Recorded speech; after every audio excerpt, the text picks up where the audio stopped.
Hello, fellow mompreneurs. Welcome to the Real Moms Podcast, the go-to space for resilient entrepreneurs who are striving for abundant living. I'm your host, Shay Spitz, a mompreneur and a realtor here in Columbus, Nebraska. Are you a mom juggling the hustle of entrepreneurship, family life, and personal growth? Well, you're in the right place. On this podcast, we dive deep into the real, unfiltered stories of incredible women who are navigating the journey of mompreneurship. We'll celebrate the victories, share practical insights, and acknowledge that it's okay to face challenges along the way. Success isn't about the destination. It's about the journey and the growth we experience as we balance our careers and the chaos of family life. Whether you're a seasoned mompreneur or just starting on this exciting path, join me and our amazing guests as we explore what it truly means to be a resilient entrepreneur striving for abundant living. Get ready for real, raw, and remarkable conversations that will inspire and uplift you. Because here at the Real Moms Podcast, we believe in the power of community, authenticity, and the strength that comes from embracing the journey together.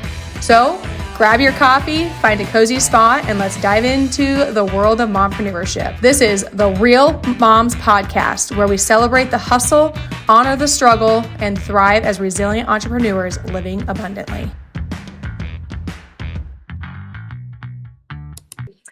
Welcome to another episode of Real Moms Podcast. I like to start every podcast off with a motivational quote, and today's quote is, "Your thoughts are the architects of your destiny," and that is by David McKay. So welcome to the Real Moms Podcast, where outside the box thinking meets a burning passion for real estate. Join us today with Angela Peters, a realtor with Realty One Group Sterling, as she dives into the emotional and psychological perspectives of buying and selling homes, whose success has been built on understanding diverse clientele and delivering exceptional results. With over 90% of her business coming from referrals and repeat clients, our guest brings a unique blend of experiences and enjoyment to the real estate journey. She navigates the real estate landscape with delicacy, drawing from her background in stock trading, event planning, and being a hockey mom. But success isn't achieved alone. Our guest emphasizes the importance of having a strong support structure in the real estate industry, where it's her family support, network of satisfied clients, or fellow professionals. She knows that collaboration and community are essential for thriving in a competitive field. So whether you're a seasoned mompreneur or embarking on your first year, tune in for a dose of inspiration and expertise from the Real Moms Podcast. So thank you so much, Angela, for being here today. And tell me a little bit about your real estate career and your story. Well, thank you for having me, Shay. I really appreciate it. I was not caught off guard, but I was very flattered and very touched that your team reached out to me. And I thought, goodness gracious, if anyone knows about mompreneurship, it's me. I'm that girl. I moved here in 2005 from the East Coast. I'm originally from Arizona. My dad's a contractor, been in real estate in some way, shape, or form for really most of my life. You know, when some of my friends were working at the mall, I was working on a job site with my dad. So my former spouse and I moved here from Richmond, Virginia, when our son was 14 months old. And that's where the event planning came in. Prior to that, I was a stock trader. So I've had some pretty crazy careers. And I thought, if I can handle a bride throwing a champagne glass in my face, I can probably do this real estate thing. And when we lived true story, when we lived in Virginia, my former spouse and I flipped 8 houses in 2 years. And that was in like 2003, 2004. We moved here in 2005. I got licensed in 2011. Didn't go to school in Nebraska, not from here or like just anything. I didn't have that support system. My entire family's in Arizona. So it was me, myself, and I. And in 2011, I'm just going to be real here. I gave my ex-husband divorce papers and my real estate license, then decided to quit his job completely, not work for 2 years for whatever reasons. We all, I can assume it was to not pay me child support or alimony. So I did not have a backup plan. I did not have that money to rely on. So I had to jump in, Shay, with the water always felt like it was up to here and figure out this whole real estate world. And when I talk about community, or when you mention community, man, I mean, between where I lived in my office and where my son went to school, it was a 17-mile drive. Oh, wow. And there were times I would have to send out an SOS to the agents in my office to ask them, is there anyone who can go and pick Quentin, my son, up from school? Oh. And it was truly other single moms that stepped in and helped me be a great mom and a really pretty successful realtor in my first year. Mhm. That is amazing. So you've been doing real estate in Nebraska your entire time. Yep, since 2011. So I moved here in Oh, 2005. And in 2011, I went to get my real estate license. wow. And since we're talking about mompreneurship and things like that, Mhm. and I don't know who's single mom and who's, a married mom, but man, I'll tell you, it was my former spouse is, you're not going to make it as a realtor. You can't do that. And I was married to someone who didn't fan my flames and light my fire in that way. I mean, it was okay that I was an event planner because, that was an event planner. Being a realtor requires more brains. And I thought, well, I traded stock before I met you, but that was really weird. But so to really step out and make this work and be successful, the firm that I was with when I started has merged with another larger firm. But my first year there, I was the rookie agent of the year. Mhm. And from my perspective, I just thought to myself, holy bananas. I did that and didn't miss a hockey game, a hockey practice, or a lacrosse game or a lacrosse practice. So it really, truly, and I give that credit to my fellow realtors in the Omaha area. Yeah. So So tell me, kind of elaborate on that because I'm not a single mom, but I can only imagine how hard it would be able to grow your real estate business while raising a child on your own. I mean, was his dad involved at all? he 6 months and 2 days after our divorce was final, he was already remarried to someone else. And that was intriguing in and of itself.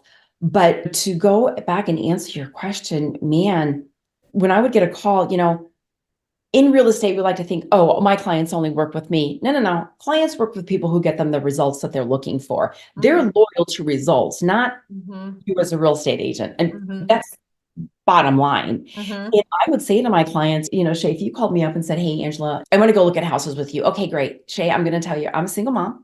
I'm not from Omaha. My kid may be with us. He's a hockey lacrosse player. And I assure you, you will like him. I like him.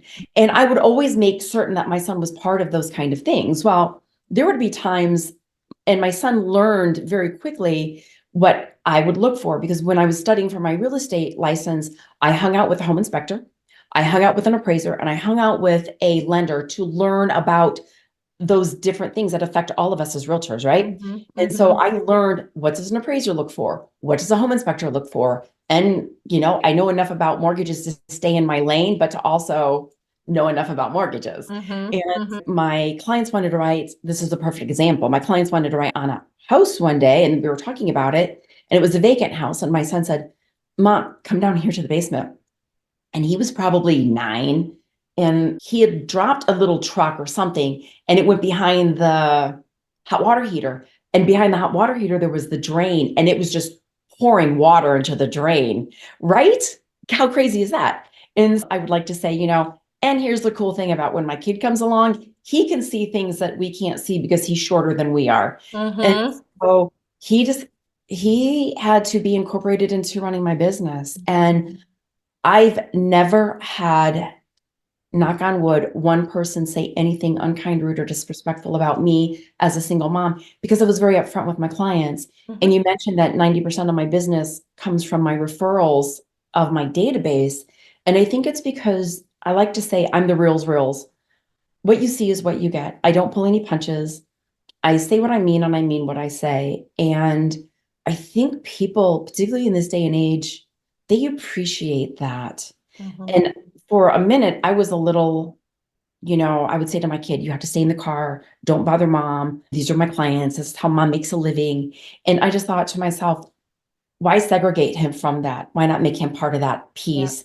And there were times that obviously closing was happening when he was in school. So he would do a little recording. Congratulations on your closing Oh, day. that My is mom, so cute. my mom and I love you being our clients. And now that he's 19, he could not care less about being a realtor. He's like, I'm out, mom. I'm not doing that. But it was really truly bringing my clients sort of into my family and Yeah. exposing my family to my clients because Yeah. I'm not from here. I have no family here. My nearest family member is Phoenix, Reno, and the rest in Michigan. And that is it. Wow. Wow.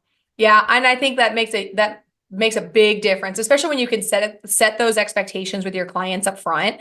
I think that they learn to appreciate that. And that kind of comes with boundaries too, especially as a single mom. I'm sure you have certain times that you would like to cut off because you have to get your son to bed and all of those things.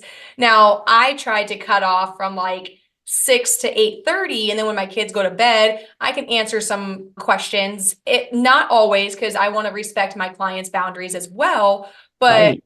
I like how you set those expectations with your clients. And I have brought my kids to so many events, closings, walkthroughs. I've done listing appointments with them because I mean, my husband's also very busy, and it's either, hey, I can show you these homes, I can meet with you, but I'm going to have my kids with me. And by kids, I mean 3. So maybe just 1 or 2, because they might have activities, but I've never had anybody say anything rude, be disrespectful, because when your kids do grow up around that, they learn to know how to behave too. Absolutely. Mm. I could not agree with that more. And it goes back to those expectations and I use a program called Bomb Bomb. Oh And yeah, very much and I so. love Bomb Bomb. Yeah. And, if a client would call me or want something, what I call my after hours, if we're negotiating a contract, nothing happens after 8 o'clock at night. Let's be fair and let's be real. Nothing is going to happen. Mm-mm. It is not going to fall apart between 8 p.m. and 8 a.m. And if it Correct. does, that wasn't the house for you, or that wasn't the buyer for your Yeah. listing. And one of the things I would do is I would, if a client texted me, I would videotape my kid either on the lacrosse field or the hockey field and say, hey, it is, as soon as we have a break or it's a halftime show or whatever, I would make it very funny. I will call you right back, but this is what I'm doing right now. And if you'd like to see more highlights of my child playing, let me know. But I always made it very, that I was very real. I always presented to them, this is the authentic, real who I am. The funny thing is, somebody said recently about me, Angela, you're all business from the waist up, and from the waist down, you're in flip flops and blue jeans or something like that, which is a funny thing because even though I'm in camouflage today because we went from summer on Tuesday to -8 here in Omaha. So I'm freezing. But there's that level of professionalism that some people are just afraid to step out and show the human side of themselves. Like, okay, I always need to be professional. Well, I am always professional in my speech. I'm always professional in my contracts and things that will keep me out of real estate jail, as I call it. But when it comes to being, compassion goes such a long way. And I particularly think in real estate, really truly knowing, I never say I sell or I help people buy and sell real estate. I don't. That's not what I do. What I do is I help people find a square box where they can raise their family, care for their loved ones, have parties, celebrate, make babies, and make memories. That's what I do. I help people find the container in which to do all of those things in. And if somebody wants to call it selling or buying real estate, that's fine. But what I call it is helping them find a place where they can be family. I love how you've had to get creative with your videos. And obviously, like we were talking about, you were a single mom with going to the your son's activities, and you didn't want to miss them, practice, games, all of those things. But I do love how you were able to get creative and respond back to your clients in a timely manner, but also let them know that your child is definitely taking priority and that you're not going to miss out on that. I have definitely found that putting your family time into your calendar can be a make or break. You want to prioritize your priorities. I don't remember how that quote goes, but I know what it is, but I We can't know think of it we right know what now. it is. When We like type know. in the Anybody comments. listening knows. So, but yeah, so I mean, like making them a priority, putting them into your phone. I have it in my phone, but into your calendar, because that is a priority and that can be considered an appointment. So just like regular appointments, they are as important, actually more important than that. Absolutely. And the other really great thing that I do is vulnerability. If you ever listen to Brene Brown, being vulnerable with people, not obviously not, throwing up on them, your life story, but just being vulnerable. And I was that way with the agents in my office, just being very real with them. In 2022, I was in Arizona for 80 days caring for my father dying of Alzheimer's. That's a whole long, complicated story, but for 80 days, I was there. And all of a sudden, my dad passed away in August of 2022. And if I said last year, I apologize, 2022. And in December of 2022, one of the gal who does all of our paperwork in the office says to me, "You were the top producing single agent in our office last year." Now, I thought this gal and I, we have this great like back and forth with each other. And I'm not driven by numbers. She's totally driven by the numbers. I couldn't care less. Can I pay my bills and travel? Good. I'm doing great. And she says, "No, seriously, you were the top producing single agent in our office." I could not do that without having relationship with other agents in my office. I have a transaction coordinator that does all of my paperwork. I do all the initial paperwork. And then after that, she handles the rest. Mhm. And then I have 3 agents in my office that would show houses for me. Mhm. I would do listing appointments over Zoom when my clients wanted to list. And that comes from having an extremely strong relationship with your past clients when they refer you. Man, if you can get listings over a Zoom call, oh my lands. And I was doing that. And I didn't really realize that I was the top producing agent in our office until it was announced at our holiday party. And I just sat there just stymied because I was out for 80 days of 2022 and I managed to pull that together. And again, if not for my transaction coordinator and the other 3 agents that agreed to show houses for me, gosh, I probably would have had to sell my own home, but I was just so humbled and so floored. And again, it goes back to that vulnerable place of saying, "I'm going to be in Arizona for a long time. I need your help in my business." And being able to say that to my clients, like, "Hey, I'm taking care of my dad because no one else is doing it." Yeah. So it was so humbling to me when I got that. So build family and build rapport and build good relationships with your colleagues, because one day they may be pulling you out of a dark, deep hole. Yeah, absolutely. At what point in time did you hire a transaction coordinator then? My transaction coordinator was funny. She was the 13th person I interviewed because as a former event planner, I can schedule Blue Angels to fly over an IndyCar race. So I'm pretty detail oriented. And I'll never forget, this gal walks in and she looks at my stuff. She goes, "Oh, I might incorporate a couple of these things into my own business." And she's a licensed realtor. She says, "But these other things I'm not going to do. And if you have a couple files, I can start today." And I just thought, I love you. this all happened within, I'm not joking, this all happened within 7 minutes. And I said, "Here's my files." And she's been with me. I've been licensed since 2011. She's been with me since 2013. Wow, that's amazing. Does she work with anybody else? Oh, she does. She has her own business. It's called Real Time. And she does a lot of work for a lot of agents and some teams. And yeah, Tamara, she is amazing. And Actually, that kind of sounds familiar now that you say that, but oh my gosh. Tamara Thomas, that used to be Tamara Adams, but yeah, she's phenomenal. Really? And she just basically handles everything contract to close? Contract to close. And if you need her to do compliance, she does all the compliance. Really? Wow. She's fire. I love her. That's awesome. Yeah. And that is so important when you are building, well, not only building a real estate company or business, but also trying to sustain it when you're able to be gone for 80 days and still be able to thrive is amazing in a different state. Yeah, that was crazy. But to go back to Tamara for a moment, talking about, building a village and building your tribe. There was a concert one time, doesn't matter when. I was going to go there with my son and I could not go. And he wanted to go. And it was a gal who, I don't know, she's deaf and she plays a violin or she sings. I can't remember what it is. And it was at a church. So I called up Tamara and I said, "Have you heard of this person?" She says, "I have." I said, "I have tickets." She goes, "Great." I said, "But you have to take Quentin." And she said, "What?" I said, "You have to be a date, pick him up, dinner, everything. I'll pay for everything."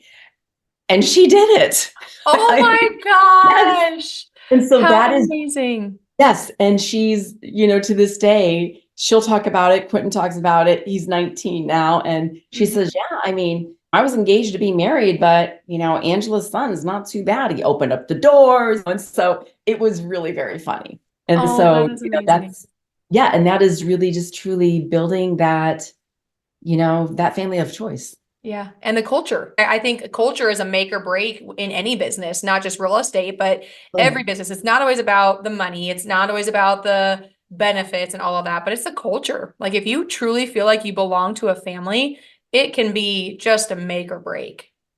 It's life changing. It really is. And it's funny that a lot of my bridal clients in Omaha are also my real estate clients. And it's really interesting how that has worked out, which has been such a benefit. But, so not only did I help them plan their wedding, I've also helped them buy a home. So that was sort of like, that's pretty cool. I like the way those things feed in together. Absolutely. Every aspect of their life. So are you still doing the event planning then? I will come out of retirement from time to time. Like when Tamara got married, I helped her with her wedding. And there are some, I don't do it for money anymore. It was really, really fun when I was doing it just because I liked doing it. And then I started earning a living at it and making very good money doing it. And that's how I got the champagne glass in my face. And then I just thought when I came into real estate, I had a different mindset. And plus, I was really burnt out on watching people get married for all the wrong reasons. But that's neither here nor there. Yeah. But now if somebody's getting married, I just do it for fun. And I still have my old event planning team here. I still have them. I'm like, we're getting the band back together, kids. And I will say to the bride and the groom or whomever's paying, we're doing this for fun these days. We're just getting together to do a gig. Tip us whatever you want. And interestingly enough, sometimes the tip is more than what I would have charged to do the wedding. So, and I keep a small portion of that for my time, and I give the rest of it to the gals that are still willing to come together and work with me occasionally when I do an event. And I probably will do 3, maybe 4 a year, but no more than that. Yeah. Yeah. No, I mean, yeah, when you kind of give your time, I was talking to another mompreneur and I was telling her when you can give back and expect nothing in return, it does eventually come back to you tenfold. And you truly need to believe that. You truly need to just give out of the kindness of your heart. But like when you do it for free, you're always typically rewarded in a better way in the long run. I was just saying this morning between 9:30 and 10, Monday through Thursday at our office, we have what's called huddle. And we were talking about money and expenses and things like that. And I said, I'm still a little bit old school for this one reason. I will still write my house payment, which is my biggest bill that I have. I still write my house payment out in my check and I will put it in my check register. And I do this with intent. I write out my check and in my check register, I put, whatever it is, let's say it's $2,000. I'm making that number up, but I'll say $2,000, my mortgage company. And then I put times 10 and I put a plus sign by it. I never make it any bill that, and again, I only do this with my house payment, but I always make it a plus sign in my checkbook. And I always send that out to the mortgage company, expecting tenfold back. And I know it sounds really weird. I know it sounds odd, but I used to teach something called Crown Ministries. It's a money. It's almost like, oh gosh, what is it? What is his name? I can see his face. He does the envelope system. Gosh darn it. Anyway, it doesn't matter. But Crown Dave Ministries. Ramsey? Thank you. Yes. Oh, okay. Yeah. Yes. Yeah. It's a little bit like Dave Ramsey, but not so much. But I was certified to teach this at the church I used to go to. But they said every time you write a bill, make it a plus sign and write times 10 after it. And that's what I do. And I think really, truly, that's probably what helped me in 2022 Yeah. do those transactions. And it was the best year of my entire career. Yeah.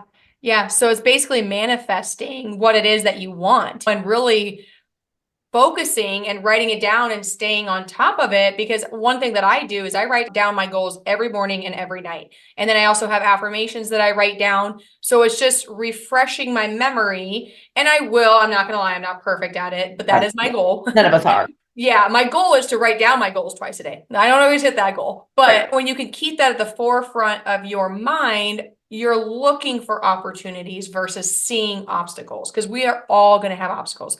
We're all going to have mountains to climb. But if you're constantly looking for those opportunities appear. And that's why people get, I guess, quote unquote, lucky, because they're the ones who are looking for the opportunities. If I can say something a little bit about that is as realtors. Oh, here are the 3 lenders that I recommend. I always give them 5 cards. One lender who is, how you can tell you have a good lender when you're a realtor? Yeah. You're your kid's emergency contact. Yeah. So this lender in town is, so I give 3 of her business cards and 2 other business cards of other lenders. And people look at me and I said, you choose whichever one you want. What? So about my 3rd year in real estate, this lender is in tears. She has 3 or 4 closings that day, has an extremely sick young person. And I think her son at the time maybe had been slightly over 1, not quite 2. And it was cold. It was sort of the fall into the winter. And she had all these closings. And I said, come pick me up. She said, what? I said, just come pick me up. I'll stay in the car with your child. And I won't mention her name because I said, I'll stay in the car with your child. And I stayed in the car with her kid. And it probably wasn't 5. It was probably 3 closings that she had. But she's like, are you sure? Are you okay? Like, what are you doing? I'm telling you, girl, Shay, I got so sick after that. I was so sick. Whatever he had, man, I got. And I was like, oh my gosh, Yeah. geez, no good deed goes unpunished. But I will That's true. tell you, showing up like that for her, she's been the most amazing lender that I could have ever asked for to come into my business and help me grow my business. And she's a single mom as well. Mm-hmm. And it was just doing life together as single moms. Yeah.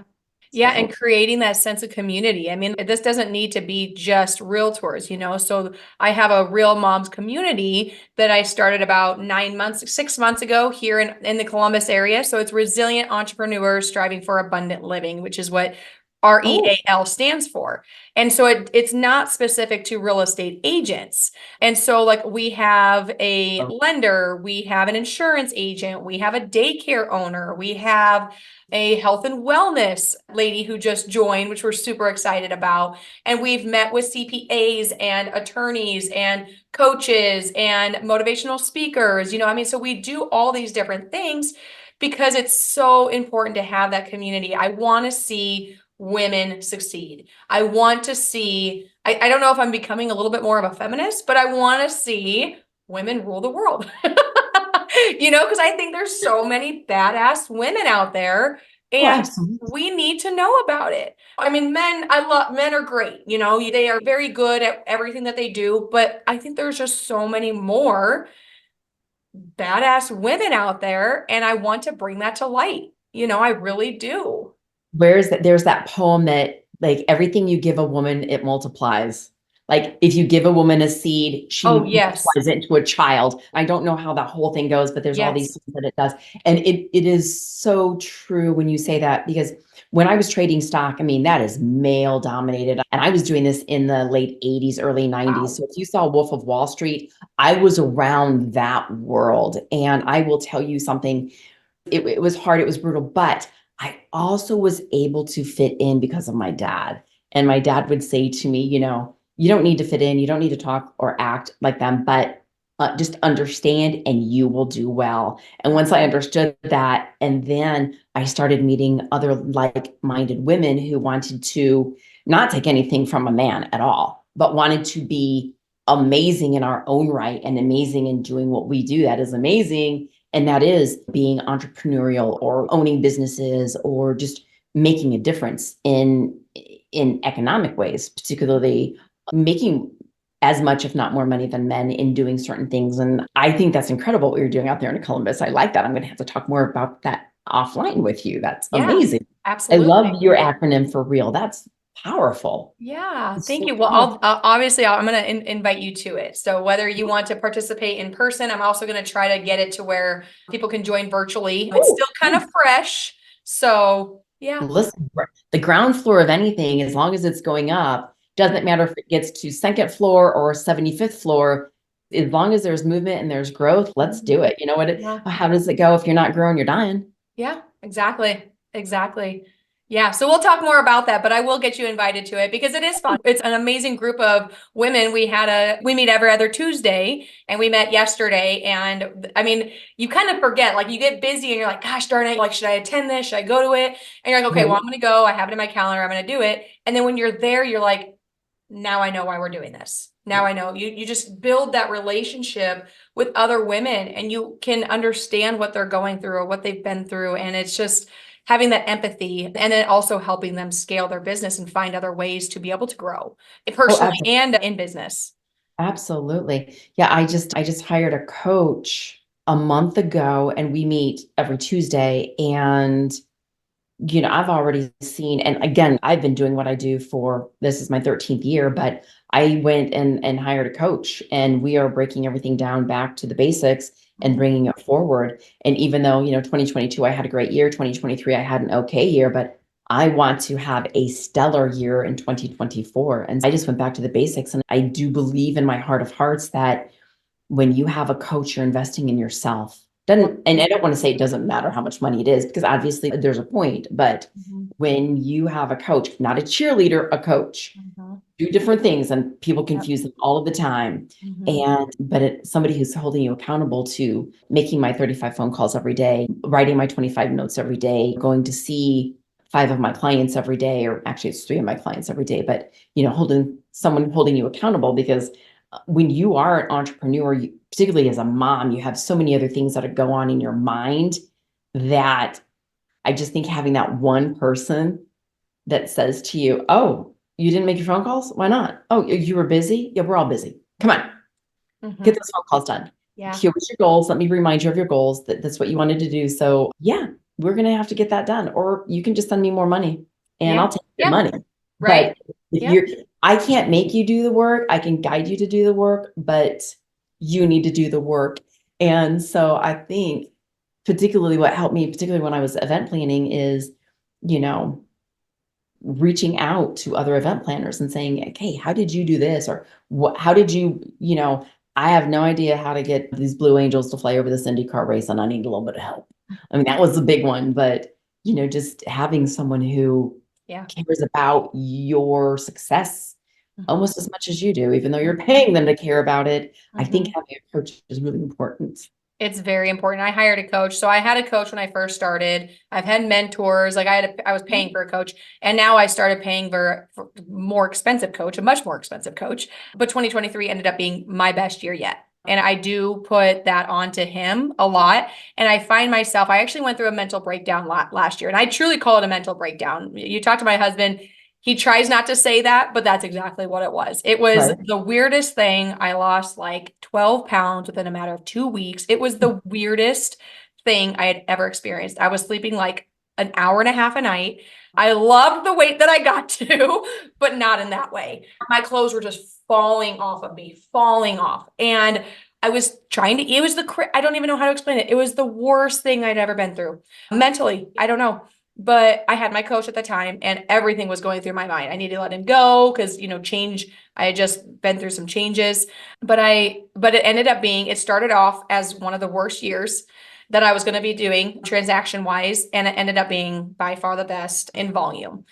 And yes, but I do think it's so important to have a coach be able to like bring you back. Okay, what are we focusing on? It's okay to go through this. Like, that was, I had hired him in May and my mental breakdown was like mid-June, I think, something like that, into mid-July. So it was like a month long. It felt like an eternity. But this poor guy, he probably was like, what the heck did I get myself into? What did I sign up for? Here's your money back. Yeah. I literally remember getting on the call and I was like, don't cry, don't cry. And I just started bawling. I had like snot running out. It was awful. I want him to go back and see if he could find the recordings, because I want to show people that we all go through these tough times. I don't know if everybody goes through that kind of thing, but I remember thinking, holy moly, he's gonna fire me. Why would he not? He's gonna have to fire me. He has to fire me. I would fire me. I want to fire me. But it was bad. It was bad. But he stuck with me. And it was the best year that I had last year. And I know it's only going to be uphill from here, but the importance of having somebody who has kind of a 10,000 viewpoint of your business is so important, just to bring you back. Hey, these are your goals. This is what you said you're going to do. And I almost find myself not wanting to let him down. You took the words completely out of my mouth. Exactly. And yeah, I feel very fortunate because this gal that I'm working with, you have to have a certain GCI that I don't have. And 2 other friends of mine that do have the GCI. One's in Arizona, easy peasy lemon squeezy for her. The other one is here. And they just kept saying to this coach, please work with our friend. This is like, they said very, very kind things about me. And so the coach actually reached out to me and said, I will make this exception for you. And I had to miss yesterday. I was at a funeral, but like everything that I was supposed to do before the Tuesday 10 o'clock meeting, it was done. I had it all, or 10:30, whatever, who cares what time it is, but you get the point. But I made sure all of my things were done. And then last night I was like, okay, these are the things, these are my action steps that I needed to do before I put my head on my pillow tonight. So even though I wasn't there, I absolutely positively made certain that my action steps were done, because that was, to stroke someone's ego is huge. And the fact that she said, no, I'm going to take a chance on you, and I'm going to let you in. And what she said was very interesting. I don't want to let you down, Angela. So I hope you show up. And I was like, what? Yeah. Yeah. But it's like, because my coach, because he's got goals too, like his goal, Right. he's got his goals, and I don't want to be a failure in his statistics. Because for the longest time, I'm like, how am I going to meet those expectations of the coaching clients that he wants to have? And when I was going through that mental breakdown and many months, and even honestly to this day, I'm like, am I ever going to get to his expectations of what his goals are for his clientele? Like, what does that look like? And what am I going to have to do to meet those expectations? Because he wants to have 1,000 agents hit a certain amount of volume in GCI. That is his goal. And I'm just thinking, holy moly, like he agreed to take me on, and it all comes in full circles, because I had looked at coaching with him a year prior to me signing up with him. I wasn't going to be able to work with him specifically because he's very high up and he coaches very high end clienteles and agents. And then so I let that go on the side, made some changes. And then I reached out to somebody and said, hey, who do you know that I could coach with? I know I need a coach. I need somebody to help guide me. And he's like, you know what? This person. I'm like, oh my gosh, that's who I looked at inquiring and coaching with last year, but I wasn't going to be able to get to him. And I thought at that time the cost was too expensive. And so I didn't do it. And then I was like, if I don't take this opportunity now, I'll never have that opportunity. So it was like a little bit gut wrenching, because it is expensive and my income wasn't coming in the way it was, years past, but I committed to it and I was like, I have to do this. And I love it. I knew that if I didn't take that opportunity, going through one of my worst mental breakdowns of my entire life, in addition to many other changes, changing brokerages, opening up an office, business slowing down, hiring this coach that was super expensive. And then you have the mom guilt of, should I be putting that money towards my kids? So anybody who looked at my finances back then would have been like, Shay, you're crazy. But I did it and I don't regret it. It ended up being the best year. But we have to take risks on ourselves. We really do. Yeah. Somebody said, if you take a risk and you've lost money, I look at things and I always say, you can always make more money. You cannot make more time. Yep. Return on time.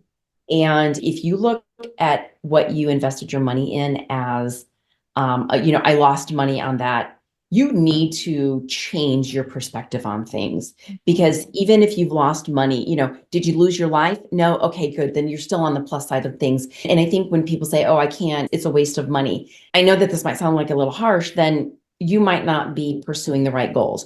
You might not be pursuing the right career. You might not be pursuing what your talents are really. And are you doing X, Y, or Z because somebody told you would be good at doing that? Or are you doing it because you think it's quick money? Like, if you can't invest money in yourself because, you're going, and for me, like I go to Starbucks every single morning. I do go there to the same Starbucks for almost a decade now. 5 baristas have bought houses with me. I've helped 2 managers buy houses. I have had countless referrals come from that Starbucks. I'll go there every day. That's what I'll spend $5 a day on 4 shots of espresso with a little bit of steamed half and half and some cinnamon every day. And I invest in that for a reason. Every car I drive has been on a salvage title. I love to travel. That's my gig. I love to travel. I mean, I have a nice car, but it's on a salvage title. It's a great Mercedes Benz. But, it's what you spend your money on. Follow your money and you'll know what's important to you. And when you start looking at spending money on a coach, even if you don't make your goals, you've learned something about yourself. You've learned something about your business along the way.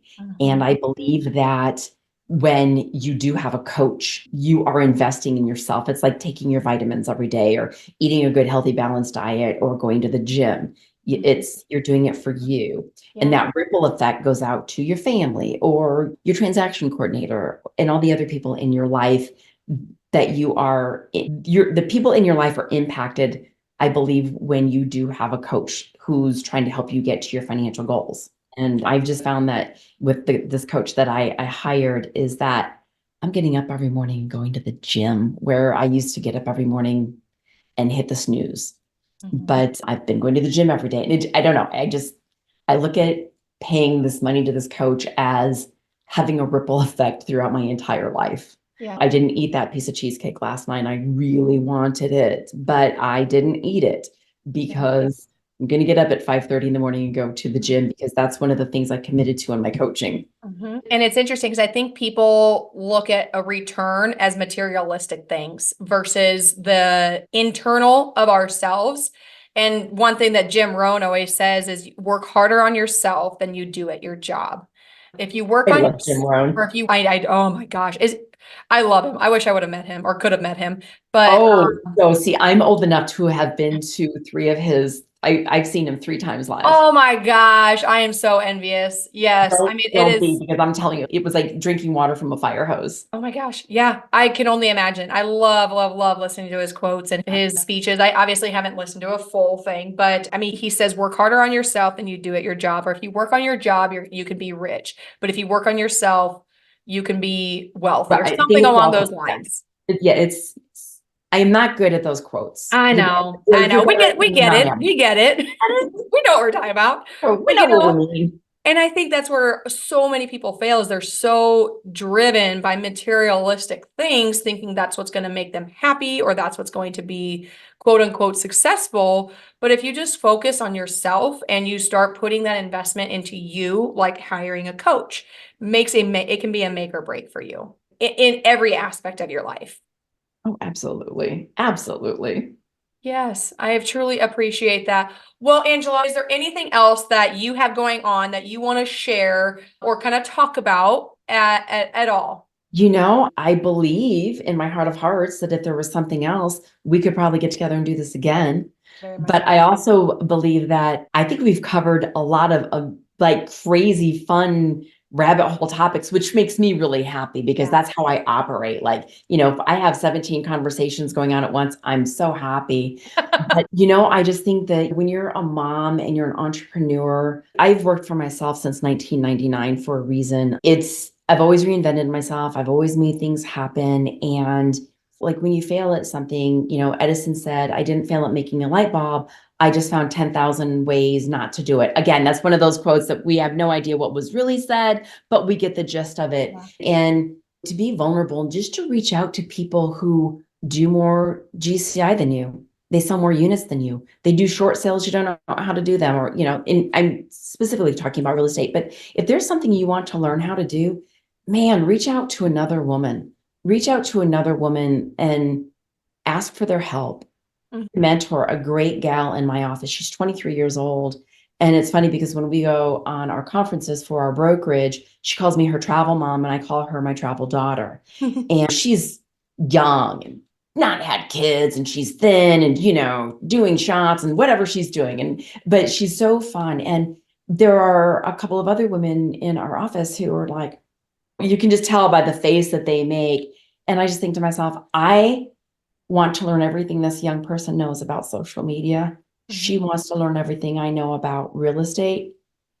What a great couple. And we meet together for 15 or 20 minutes once a week and just have great conversation. And I think women, moms, we need to cheer as loudly for other women as we do for ourselves. Maybe cheer for ourselves a little bit louder, but if you can be a resource to another woman, be a resource to that woman. If you see where you can help them be better, whether it's being a mom or being an entrepreneur, reach out, offer your guidance, and don't keep that to yourself. When you share your talents, it just makes you look so much better. And it makes you feel so much better, because what they say is, if you're depressed, go do something nice for someone else. And I'm all about, the giver's gain. And if you've ever been in BNI or anything like that, they talk about the giver's gain. Give more than you receive. Yeah. And I think as women, we need to give each other, our sex, we need to give our girls that sisterhood of women a little bit more love than perhaps we do from time to time. Yeah, perhaps, because I feel like, a lot, it's either you're supporting them or women are trying to tear each other down, and that's not what we are here for, No, not at all. And it's just like when you said, come out on a Tuesday, from Omaha to Columbus, you're probably an hour and a half away from me. Yep. I'll make that drive. Yeah. I'll make that drive just to give you a hug and say, oh my gosh, tell me more about you. Yeah. And I think as women, we need to do that more often. Yeah. Go out of our way to collaborate and network with other womenpreneurs. So I do definitely I do go to Omaha. I don't want to say often, but I do. So I'll always just connect and see, hey, you know what? And usually it's going to be like a last minute thing. I'm not really good at pre-planning. So if it's like, hey, but man, my schedule is time blocked though, man. If not, I would, oh my goodness. But I do want to get together, because time blocking is something I need to get a lot better at. We'll definitely need to get together and collaborate. And usually at the end of every episode, I ask, what is one piece of advice you could give somebody? But honestly, what you just talked about is the perfect way to end this episode. I think that you were going to ask is ESP. Yeah, it is. I know. You knew it. You knew it. I truly, truly appreciate our time together. And I thank you so much for being on my episode, or being on my podcast, and sharing your experience and your knowledge and taking the time to be here with me. We're busy. So an hour is a big deal. So I truly appreciate it. I do. So thank you so much, Angela. And that wraps up another inspiring episode of the Real Moms Podcast. A huge thank you to our incredible guests for sharing their story and insights today. If you found value in today's conversation, don't forget to hit that subscribe button so you never miss an episode. And hey, sharing is caring, right? Share this podcast with your fellow mompreneurs, friends, and anyone who you feel could use a dose of inspiration. Share it on your social media as well. But most importantly, if you found this episode helpful, please, please, please leave me a 5-star review. This helps get our information out to those who have never heard or seen us before. Are you feeling inspired and you're sure that you could add some value to the podcast? Shoot me a message and let's talk. We love hearing from you. So connect with us on social media. Tag me at Shay J Spitz. That's SHAEJ_SPITZ. And share your thoughts and takeaways, or even suggest topics you'd like to have us explore more in the future episodes. Remember, you're not alone on this journey. Your resilience is your strength, and your pursuit of abundant living is truly remarkable. As always, keep thriving, keep growing, and keep embracing the beautiful chaos of being a mompreneur. Until next time, take care, stay real, and keep living abundantly.